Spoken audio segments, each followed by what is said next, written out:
Eto na yung first ligo mo. Excited ka na ba? Nonchalant siya. Update sa mga anak ni Yumi.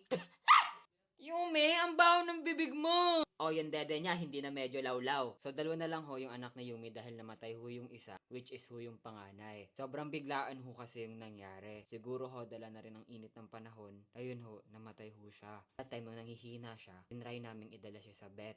Kaso, ang nangyari, ay pinuntahan na ho namin lahat ng vet dito sa bayan namin. Pero wala hong bukas kasi Holy Week. Ito ho yung pangalawa. Kung titingnan ninyo, sobrang ganda din po ng balahibo katulad po ng panganay.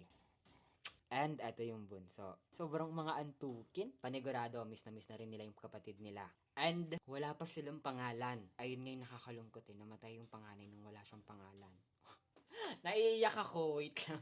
Gusto ko kasi sana mangyari is tulungan niya akong mag-isip ng name nila.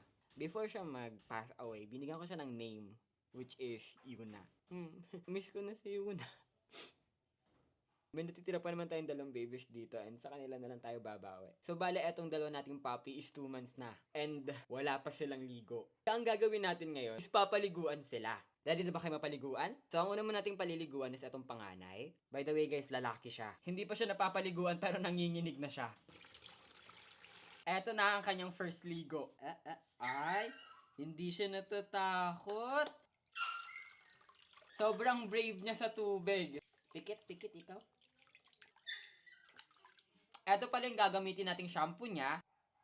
Yan. Cute nyo, nakahawak ka sa gilid ko. Ka mag-alala para mabango ikaw. Sabunan natin yung tiyan mo para mabango siya pag hinalikan. Sobrang bihib niya lang maligo. Babanlawan na natin siya. Yay! Tapos ka ng paliguan! Next naman is yung kapatid niyang bunso. Nako, sobrang kamukha nito yung tatay niya. So, eto yung tatay niya and eto naman yung anak niya. Diba? Magkamukha sila. Wag mong kagatin yan, anak mo yan. Eto na yung first ligo mo. Excited ka na ba? Nonchalant siya.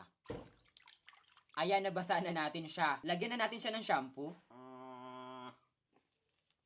Sarap na sarap siya pag hinaganon yung likod niya. Gusto ko rin pala yung skin niya. Napaka-smooth lang. Nag-e-enjoy siya.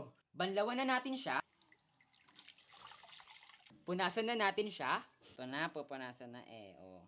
Ano, masarap ba maligo? Kiss nyo na, mabango na ulit kayo